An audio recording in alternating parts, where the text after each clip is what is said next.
long time ago, in a little town called Sleepy Hollow, there was a school teacher named Ichabod Crane. Now, Ichabod was a tall, skinny man who was quick to use a ruler on naughty scholars. Ichabod didn't live in the town of Sleepy Hollow. To get to his house, he had to ride his skinny old horse through the woods. He had heard stories that there was some kind of a ghost that prowled through the woods. Being a learned man, he put no stock in such tales. One night, Ichabod stayed in town very late at a party.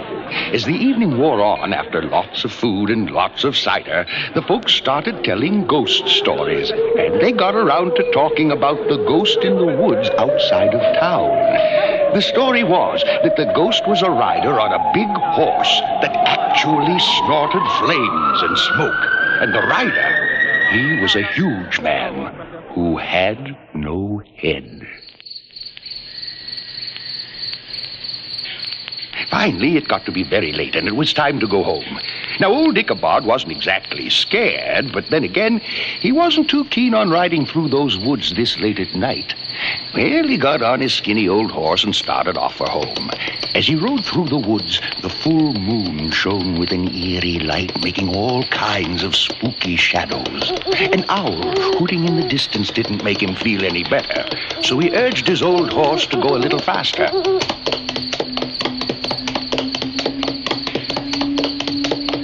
What was that? Was it a dog? Maybe a wolf? Suddenly he caught a glimpse of a strange orange light, and it was coming straight toward him. Now Ichabod was terrified. He tried to make his old horse go faster, but the strange orange light was coming closer and closer. Could it be? Yes! It was a rider on a horse. The horse seemed to breathe smoke and flames, and now the schoolmaster could see better. The horseman had no head. In fact, the rider's head was carried before him on the saddle, and he was laughing.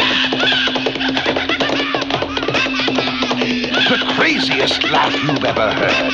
The headless horseman was coming very close to Ichabod now. He could feel the heat from the horse's fiery breath. They raced through the woods. The goblin was laughing. Ichabod was screaming. It was some wild scene as they raced along the little trail that led to a little bridge near the church. Just as they came to the bridge, the headless horseman suddenly stopped. His horse reared up. And what happened next is the scariest part of the story. The goblin rose in his stirrups and threw his head straight at Ichabod.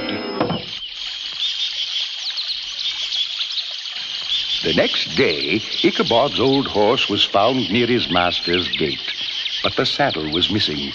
Later on, down by the old wooden bridge, they found Ichabod's hat, and close beside it, a shattered pumpkin.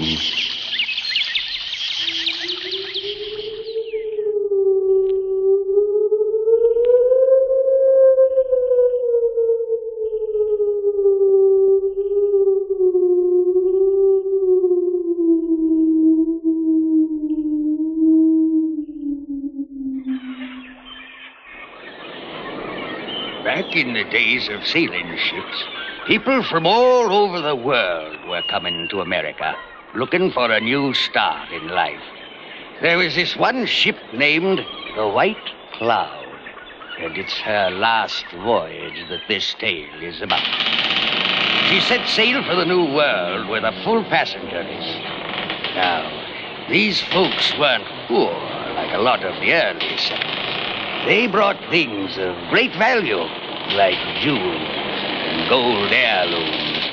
And while they tried to keep these things hidden, on a small ship, the word gets around among the crew.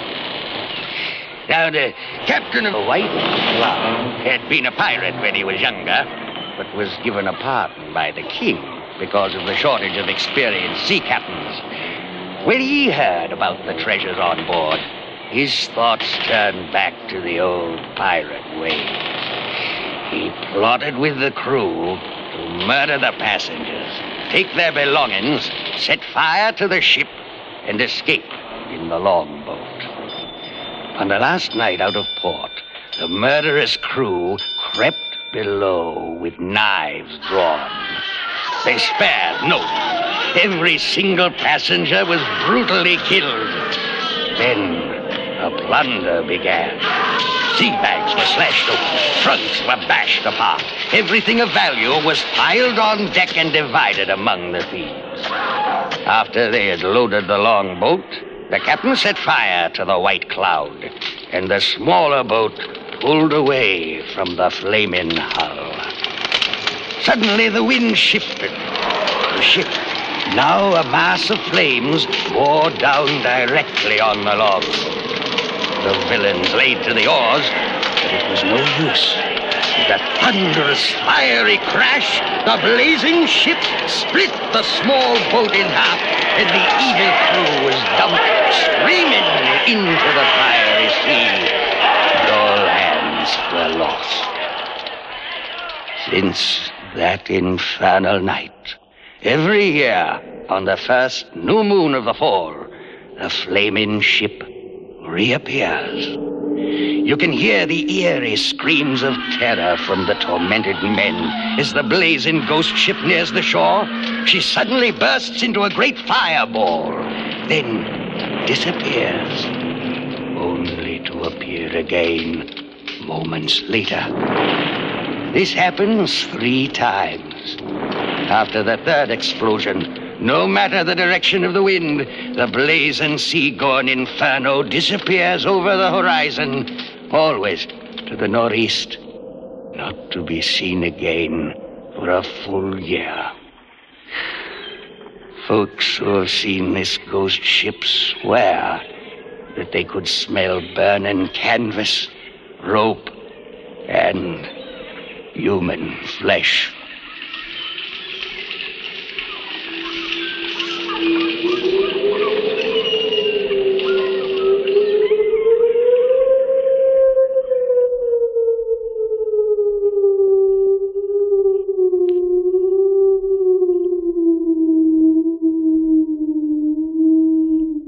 True, I'm nervous, but why do you think I'm mad?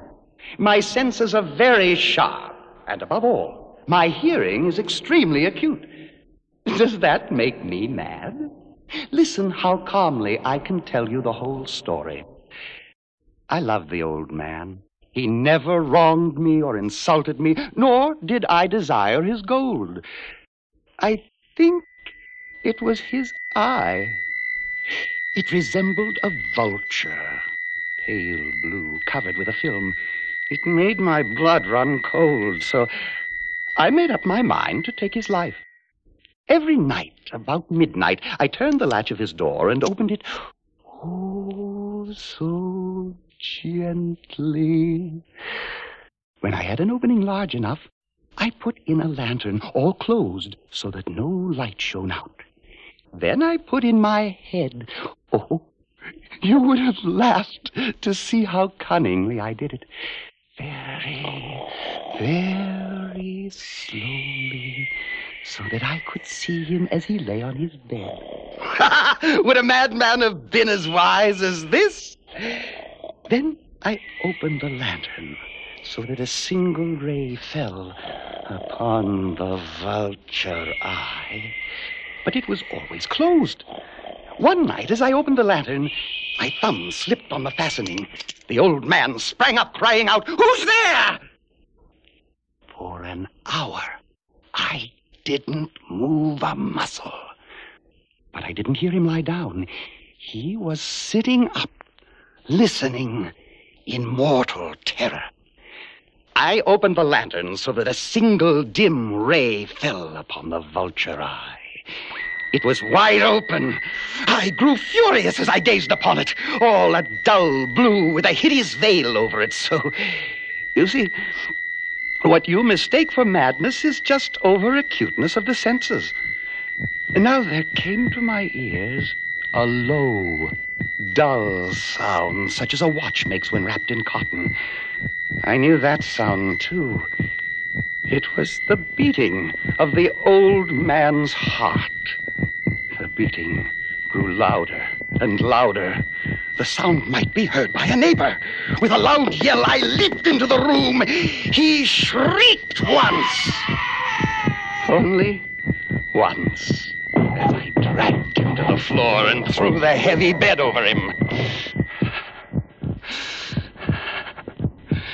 For many minutes, the heart beat on, but at length it ceased. The old man was stone dead. Now I took wise precautions to conceal the body.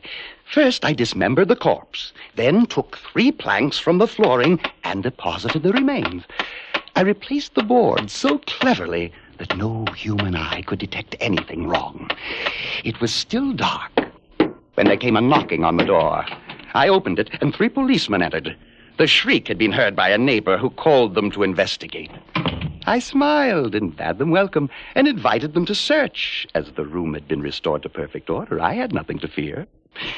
In my confidence, I brought chairs and asked them to rest, placing my own seat on the very spot beneath which reposed the victim. For a while, I was perfectly at ease, answering questions cheerily. Before long, though, I felt myself getting pale and wished they would leave.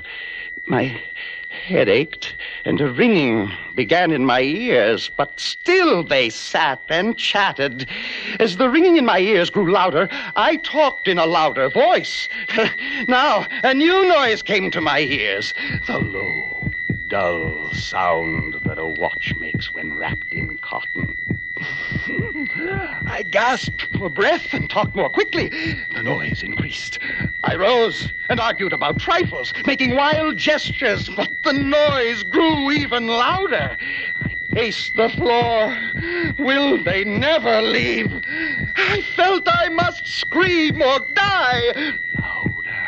Louder, louder, louder! Then I shrieked. I admit the deed! Tear up the planks! Here! And stop the beating of his hideous old heart!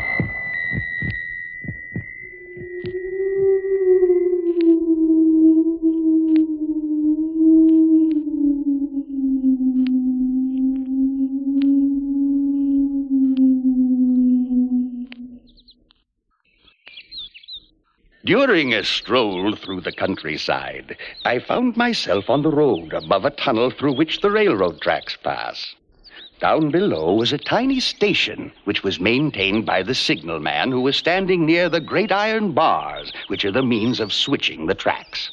I shouted down to him, "Hello down there!" Before he could answer, there was a vibration in the earth which quickly turned into a violent pulsation as a train roared out of the tunnel.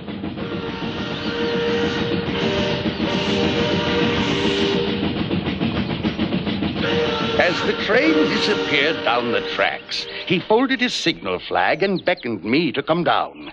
I found my way and joined him at the small building. He looked at me as if he was afraid. When I asked if anything was wrong, he said he thought he might have seen me before. When I asked where, he pointed at the red light at the mouth of the tunnel. I was quite puzzled as I followed him into the little house. Inside, there was a fire, a desk, and a telegraphic instrument, and that was all. I asked what he meant when he pointed to the red light. Instead of answering, he asked a most strange question. What made me call out, "Hello down there"?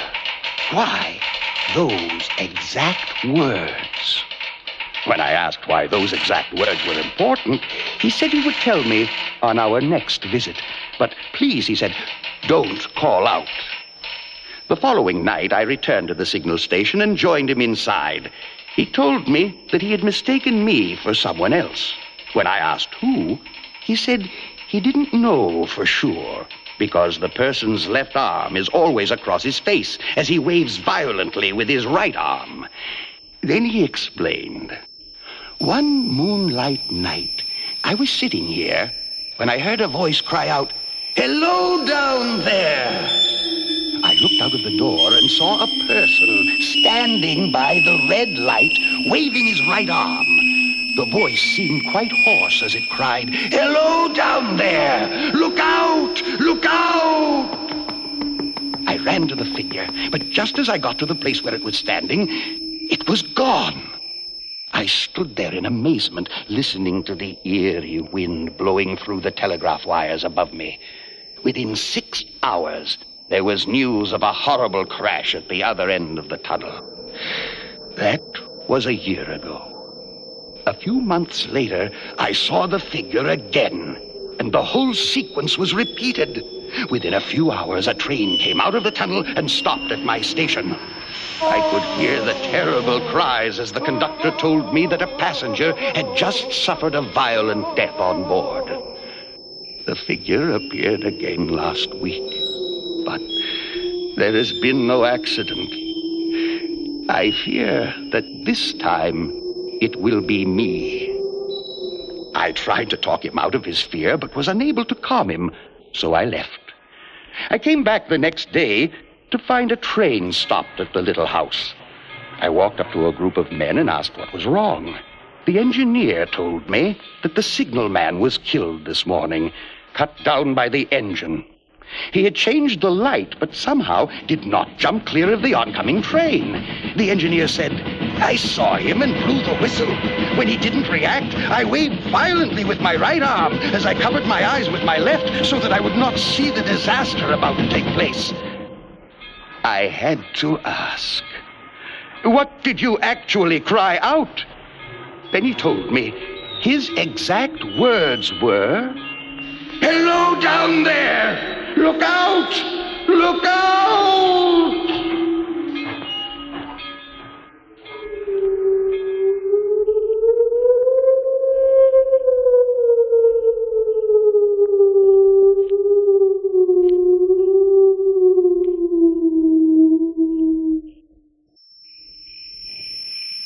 How old am I?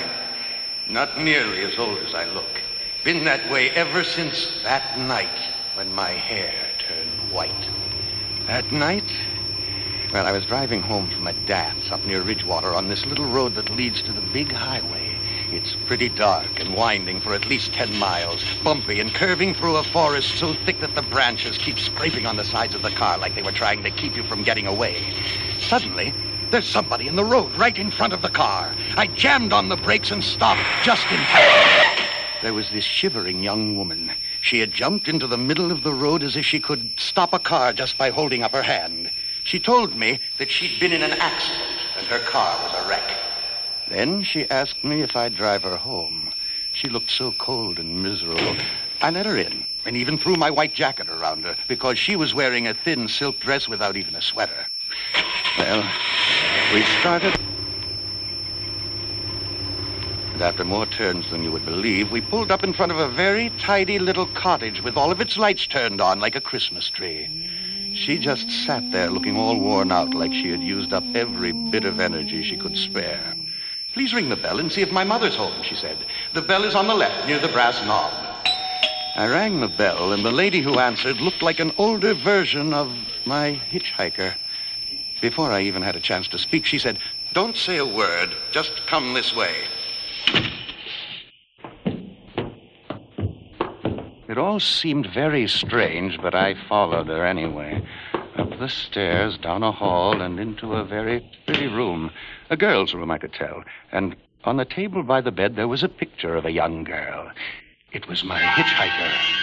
But all around the picture, there was a black border. Then the woman beckoned me to follow her back downstairs. I followed her down the stairs, out the door, and past the car. There was nobody in it. We walked a little further and came to a little private cemetery with a grillwork fence around it. We went in and stopped in front of a grave that looked newer than the others. The woman pointed to the grave and said, "My daughter. She was killed in an automobile accident last summer, and every night some stranger brings her home again." Well, I was terrified. I turned away and left her there, but not before I noticed something sticking out from under the gravestone. I ran to my car and drove back home as fast as I could. It wasn't until I was in my own house and in my own bedroom that I discovered that my hair was white. Pure white, the same color as my jacket. That's what was sticking out from under that gravestone, just like it had been there ever since the grave was first dug.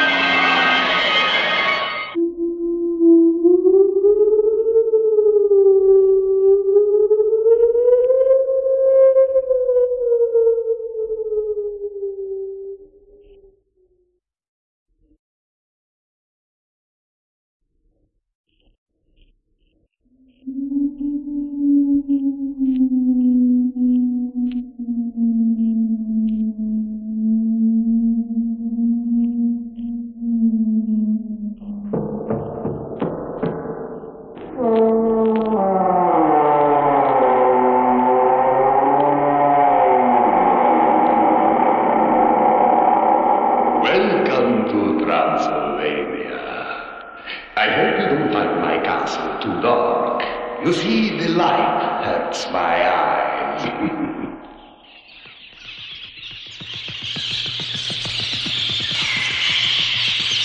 No, don't be afraid of my furry little friend. They won't harm you. Come with me. I'll show you a real vampire.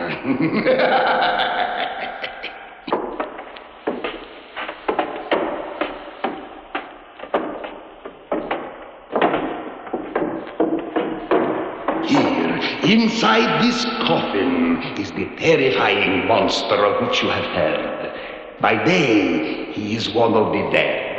But when night falls, he awakens from his catatonic state, changes into a giant bat, and flies away into the night, seeking the only nourishment on which he can survive: human blood.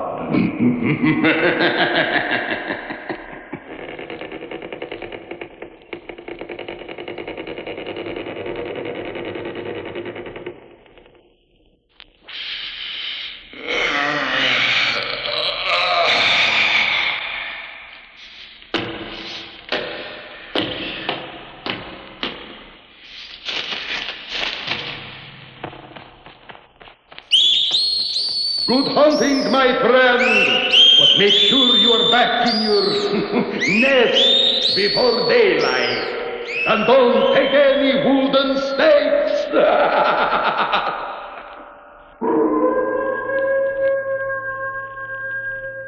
If you are not afraid to go out on such a dark night as this, I will take you to visit the laboratory of my English neighbor, Dr. Frankenstein. You will find his experiments most interesting. Come, let us go.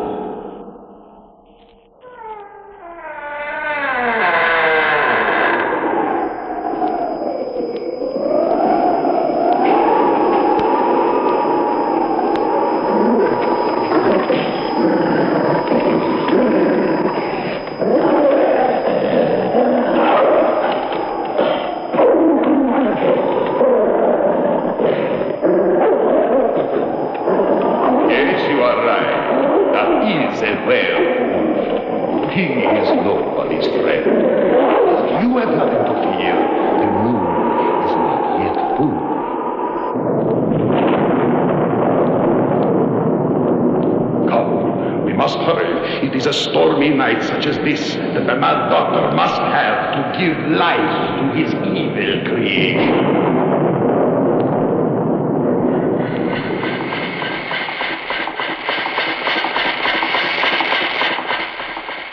See the giant body chained to the table? Dr. Frankenstein is about to raise the table to the open skylight to receive a tremendous electrical charge from a bolt of lightning. This will bring the monster to life. Watch closely.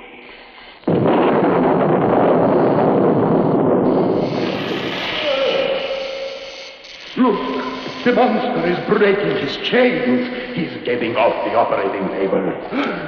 He's coming toward us. Come, my friend, quickly. I think we had best consider our visit home.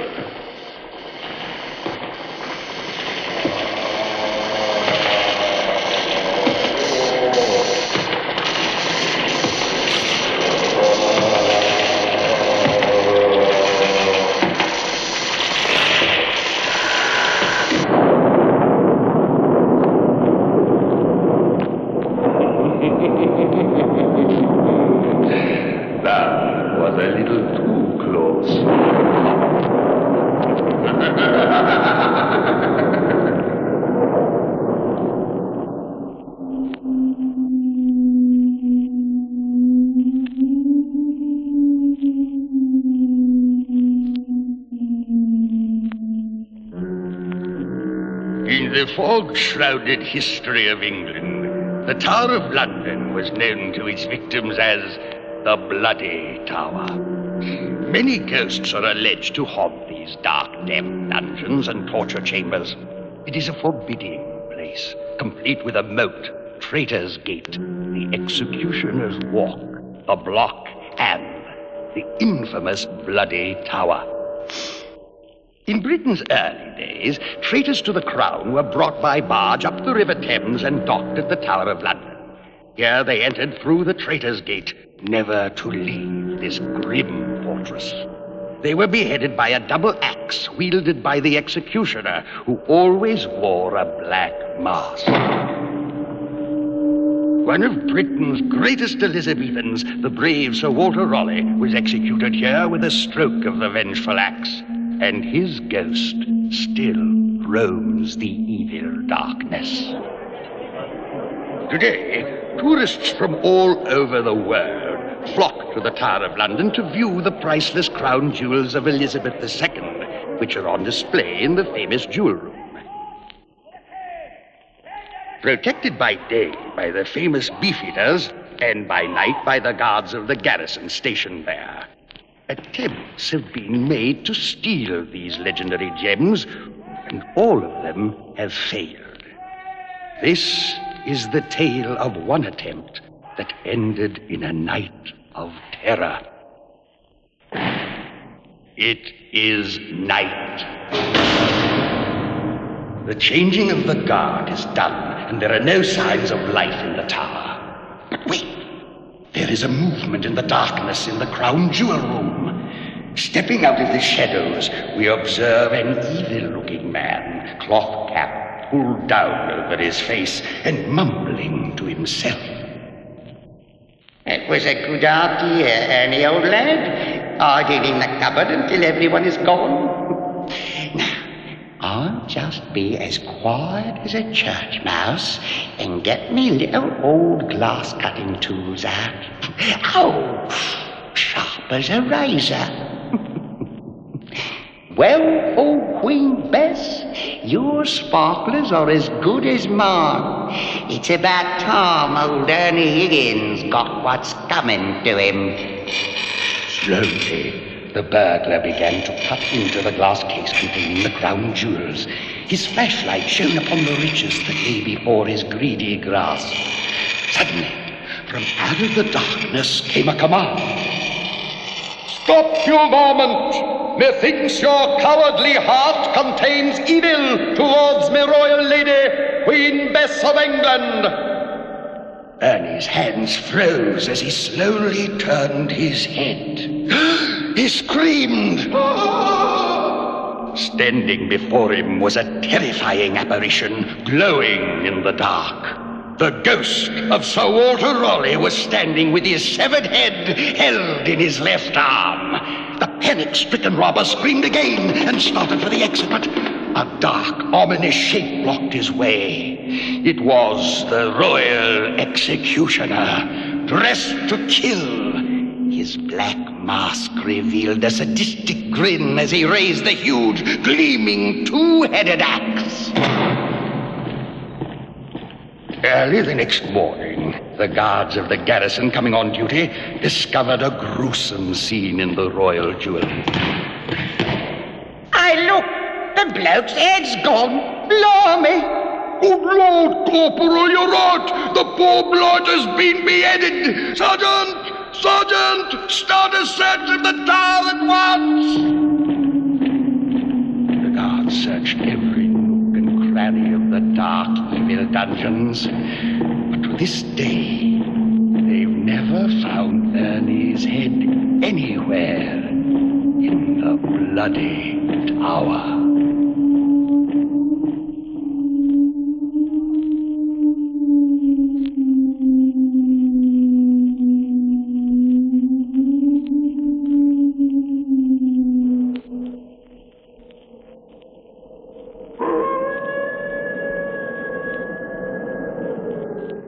Howdy, partner. Ready to go up to the old haunted gold mine? Climb on the wagon and we'll go have a look.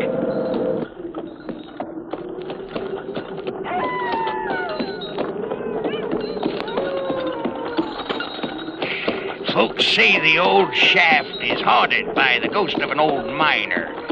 Story goes that a long time ago, this here miner found a vein of gold. get the gold out, there was a cave in. Well, sir, he spent the rest of his life a-looking for that vein. Never found it, but he was such an ornery cuss that after he died, his ghost stayed in there, still looking and a-digging. Okay, here we are. Who there? Sure is a creepy old place.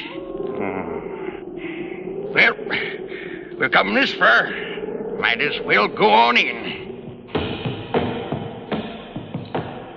Sure is dark in here. I'll just light this lantern.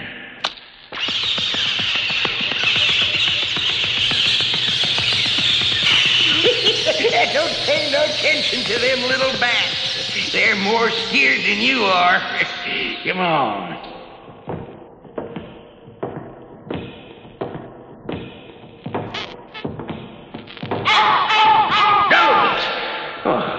It must be the giant black raven that stands guard for the ghost. Now, I'm more scared of him than he is of me. Hold on. What's that? Shh. Don't make a sound.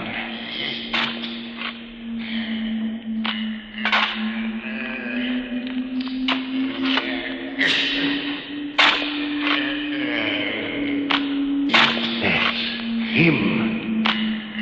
The old miner's ghost. I'm gonna blow out the lantern. Sounds like he's coming closer. I don't like this. They say he can be mighty mean with that shovel. Shh. Now it sounds like he's just around the bend in the next passageway. We better get out of here. Come on. Run! Run!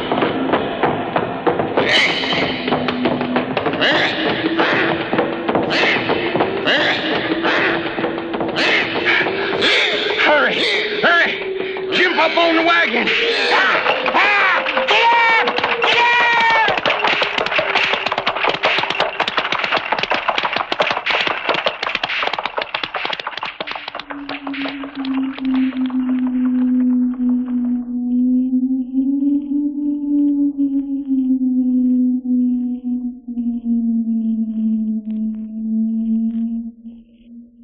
It is now 56 years since I experienced 10 minutes of the most horrible fright that ever since then I tremble at unexpected noises and am afraid of the dark.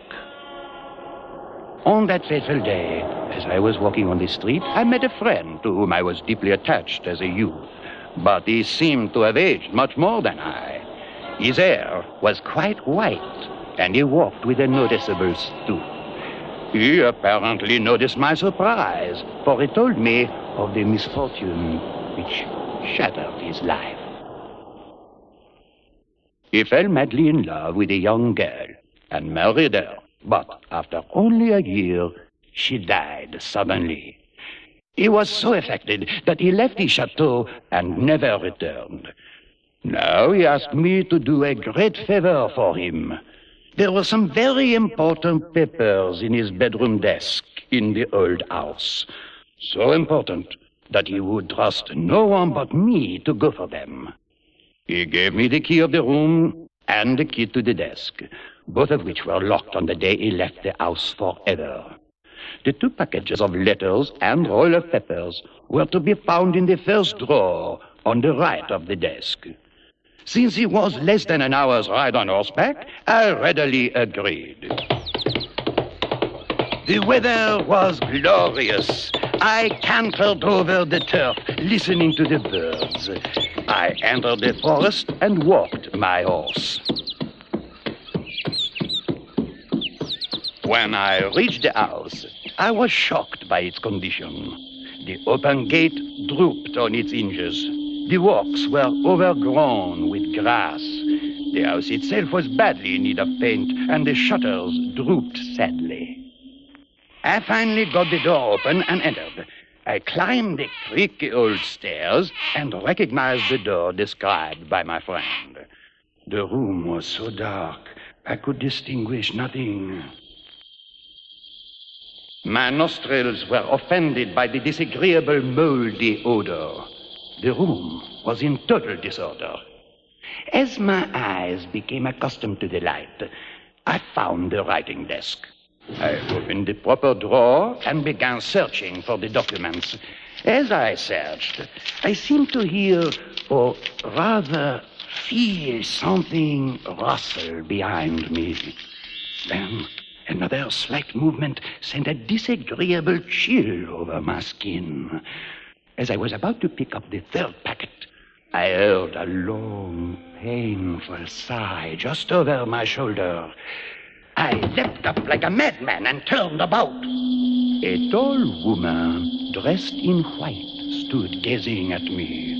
Such a shudder ran through my limbs that I nearly fell backward. Then she spoke. "Oh, sir, can you save me, cure me? I suffer frightfully." She held out a tortoiseshell comb and murmured, "Please comb my hair. I suffer because my hair pulls so." I took the comb, then her long black hair. It felt as if I were handling snakes. I don't know how long I combed those icy, slimy locks. Suddenly, she snatched the comb and fled through a closet door. It was as though I had awakened from a horrible nightmare. I burst open a window and sprang to the closet door. It was closed and immovable. I had a mad desire to flee. Seizing the 3 packets, I dashed from the house, leapt on my horse, and galloped away. When I reached my lodgings, I shut myself into my room to reflect.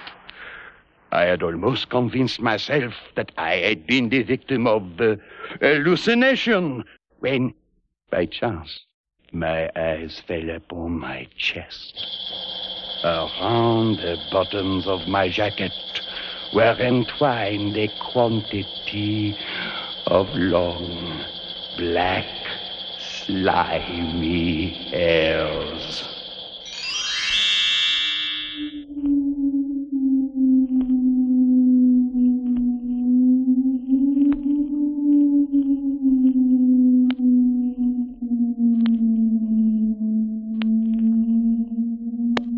For some people, a dare just can't be turned down. Little Charlie was like that. How he got to be 8 years old, I'll never know, because he was always doing fool things that other fools thought up for him. One rainy night, we were huddled in the leaky shed that my father had nailed together, and we got to talking about the miser's gold. Little Charlie said, "I don't believe that old story. I think he was just a lonely old man, and he didn't have any gold at all." Just to argue, I said, if he didn't have any gold, then why did some people think he did? Because some people are just as dumb as you are, and so are all the people who say his ghost haunts the old house. I don't believe in ghosts, and even if there were any, I wouldn't be afraid of them.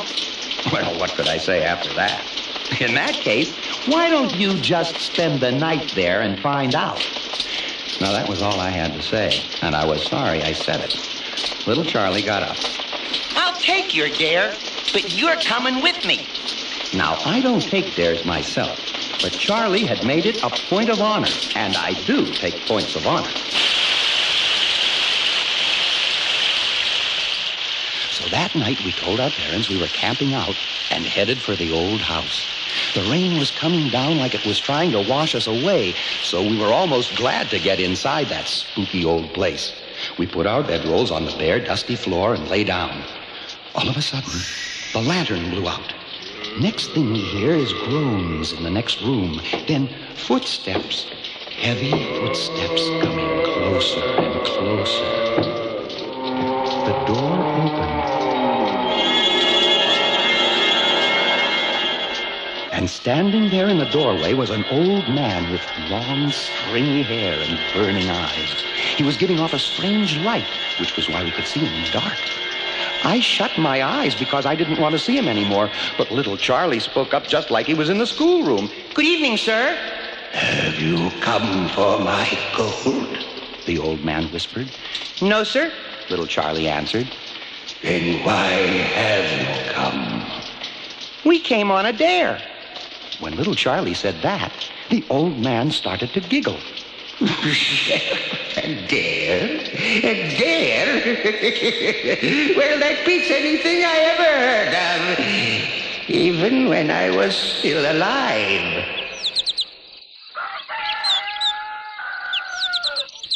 I opened my eyes, and the sun was streaming in through the places where boards were off the windows. And there was little Charlie with a big bag in his hand. And you know what? That bag was full of gold. We never told a soul how we found the gold. But I will tell you this. After that, I never cared much for points of honor. And little Charlie swore that he'd never take another dare.